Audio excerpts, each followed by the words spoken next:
A dangerous 24 hours on Utah roads as multiple crashes have left at least 3 people dead.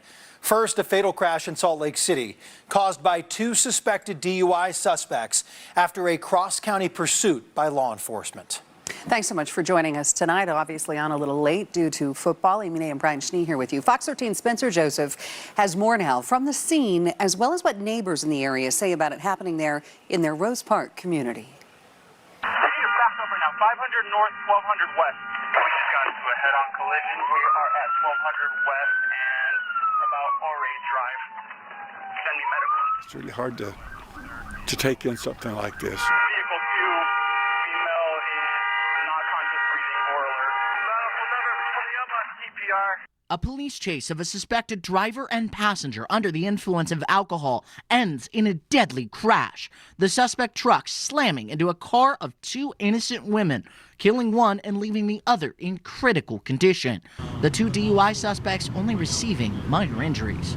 This is a very unfortunate situation that they got involved in, not at their will. A neighbor we spoke with described the scene. Police were chasing this guy. They had backed off and there are no sirens. This man who spoke with us off camera told us what his friend, the house where it happened in front of, told him.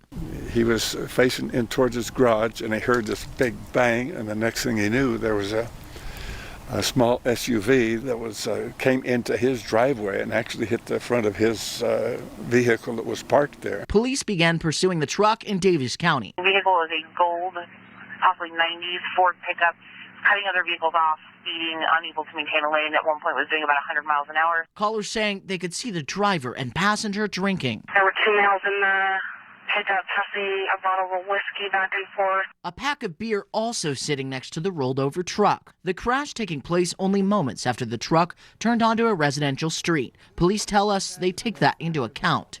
There's always some concern with our protocol if the speeds or just the general safety of the pursuit outweighs the need. It's evaluated on an ongoing basis. But with 1 dead and another fighting for their life in the hospital, this Rose Park community can't believe it would happen here. It really hits at home. It hits home. There are a lot of different agencies investigating this because it did cross county lines. Now we're told the CART team for Salt Lake County that investigates bad accidents is taking over this investigation. They're looking for any surveillance video of the crash or the pursuit right now. In Salt Lake City, Spencer Joseph, Fox 13 News, Utah. Another crash to tell you about now this weekend. This one left 2 people dead in Orem. Investigators say this collision happened just before 9:30 last night at 400 South and State Street. 2 women in their 20s who were passengers of one car were pronounced dead on the scene, while the drivers of both vehicles were taken to the hospital. No names have been released, and the cause of this crash is still under investigation.